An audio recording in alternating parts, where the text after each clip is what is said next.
ನಮಸ್ಕಾರ ಎಲ್ಲರಿಗೂ. ನಿಜ ಜೀವನ ಕಥೆ ಕನ್ನಡ ಚಾನಲ್ಗೆ ನಿಮಗೆಲ್ಲ ಸ್ವಾಗತ ಸುಸ್ವಾಗತ.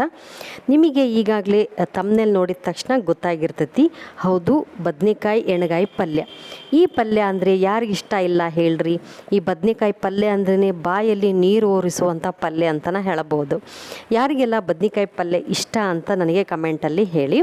ಓಕೆ, ಈ ಬದನೆಕಾಯಿ ಪಲ್ಯನ ರೊಟ್ಟಿಗೆ ಚಪಾತಿಗೆ ಒಳ್ಳೆ ಕಾಂಬಿನೇಷನ್ನು. ಜೊತೆಗೆ ಇನ್ನೊಂದು ಏನಪ್ಪ ಅಂದರೆ, ಈ ಬದನೆಕಾಯಿ ಎಣ್ಗಾಯಿನ ಬಿರಂಜಿ ರೈಸಿಗೆ ಹೆಚ್ಚಾಗಿ ಮಾಡ್ತಾರೆ. ಸೂಪರಾಗಿರುವಂಥ ಈ ಬಿರಂಜಿ ರೈಸಿಗೆ ಈ ಬದನೆಕಾಯಿ ಎಣ್ಗಾಯಿ ಒಳ್ಳೆ ಕಾಂಬಿನೇಷನ್ ಅಂತಲೇ ಹೇಳ್ಬೋದು. ಹೆಚ್ಚಾಗಿ ಬಿರಂಜಿಗೇ ಇದನ್ನು ಮಾಡೋದು. ಆಮೇಲೆ ಉತ್ತರ ಕರ್ನಾಟಕದಲ್ಲಿ ಇದು ಸ್ಪೆಷಲ್ ಡಿಶ್ ಅಂತಲೇ ಹೇಳ್ಬೋದು. ಕಂಪಲ್ಸರಿ ಪ್ರತಿಯೊಬ್ಬರ ಮನೆಯಲ್ಲೂ ಪ್ರತಿದಿನ ಈ ಒಂದು ಪಲ್ಯನ ಅವರು ಮಾಡೇ ಮಾಡ್ತಾರೆ.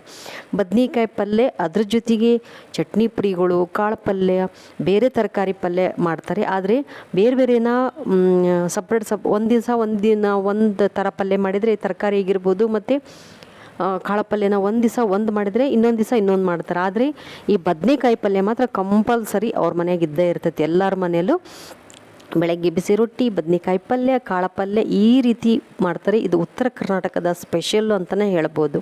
ಹಾಗೆ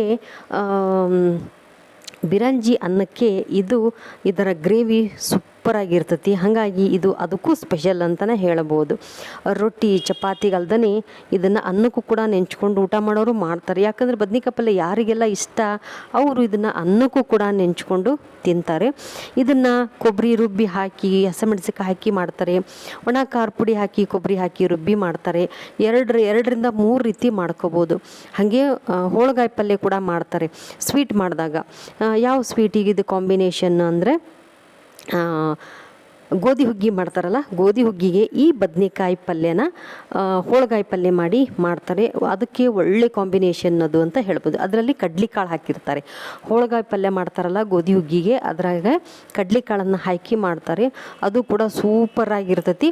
ಹಾಗೆ ಅದು ಗೋಧಿ ಹುಗ್ಗಿಗೆ ಕಡ್ಲಿಕಾಳು ಮತ್ತು ಬದನೆಕಾಯಿ ಹಾಕಿರುವಂಥ ಹೋಳ್ಗಾಯಿ ಪಲ್ಯ ಒಳ್ಳೆ ಕಾಂಬಿನೇಷನ್ ಅಂತಲೇ ಹೇಳ್ಬೋದು. ಹಾಗೆ ಬದನೆಕಾಯಿ ಇದು ಸುಂಕು.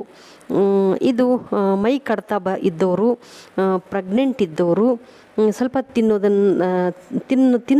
ತಿನ್ನೋದನ್ನು ಕಮ್ಮಿ ಮಾಡಬೇಕು ಅಥವಾ ತಿನ್ನಲೇಬಾರ್ದು. ಯಾಕಂದರೆ ಇದು ಸುಂಕು ಮೈ ಕಡ್ತಾ ಇರೋರಿಗೆ, ಮೈಯಲ್ಲಿ ಗುಳ್ಳಿ ಆಗಿ ಕಡ್ತಾ ಬರೋದು ಆ ಥರ ಆಗ್ತದಲ್ಲ, ಅಂಥವ್ರಿಗೆ ಇದು ಸುಂಕು. ಹಾಗಾಗಿ ಇದನ್ನು ಅಂಥವರು ಸೇವಿಸಬಾರ್ದು. ಹಾಗೆ ಪ್ರೆಗ್ನೆಂಟ್ ಇದ್ದರೂ ಕೂಡ ತಿನ್ನಬಾರ್ದು ಅಂತಲೇ ಹೇಳ್ತೀನಿ. ಇನ್ನು ನಾರ್ಮಲ್ ಇದ್ದವರೆಲ್ಲರೂ ಸಣ್ಣವರಿಂದ ಹಿಡಿದು ದೊಡ್ಡರ ತನಕನೂ ಈ ಪಲ್ಯನ ತಿನ್ಬೋದು. ಆಮೇಲೆ ಇದು ನಂಜು. ಈಗ ಏನಾದರೂ ಸ್ವಲ್ಪ ಗಾಯಗಳು ಅಥವಾ ಏನಾರು ಇಂಜುರಿ ಆ ಥರ ಏನಾರು ಆಗಿದ್ದರೆ, ಈ ಥರ ಸ್ಕಿನ್ನಿಂದು ಪ್ರಾಬ್ಲಮ್ಮು ಆ ಥರ ಇದ್ದವರು ಈ ಬದನೆಕಾಯಿ ಪಲ್ಯನ ತಿನ್ನಬಾರ್ದು ಅಂತಲೇ ಹೇಳ್ತಾರೆ. ಅದೇ ಹೇಳಿದ್ನಲ್ಲ, ಇದು ಸುಂಕು ಅಂತ ಕಡ್ತಾ ಬರ್ತೈತಿ ಇದು. ಹಾಗಾಗಿ ಆರೋಗ್ಯ ದೃಷ್ಟಿಯಿಂದ ನೋಡಿದರೆ ಅಂಥವ್ರು ತಿನ್ನಬಾರ್ದು. ಪ್ರೆಗ್ನೆಂಟ್ ಇದ್ದವರು ಮತ್ತು ಚರ್ಮದ ಕಾಯಿಲೆ ಇದ್ದವರು ಮತ್ತು ಮೈ ಕಡ್ತಾ ಏನಾದರೂ ಇದ್ದವರು ಆ ಥರ, ಮತ್ತು ಆಪ್ರೇಷನ್ ಆದವರು ಇದನ್ನು ತಿನ್ನಬಾರ್ದು ಸ್ವಲ್ಪ ದಿವಸ. ಆಮೇಲೆ ಅದೆಲ್ಲ ಆರಾಮಾಗಿ ಚೆನ್ನಾಗಾದಮೇಲೆ ತಿನ್ಬೋದು.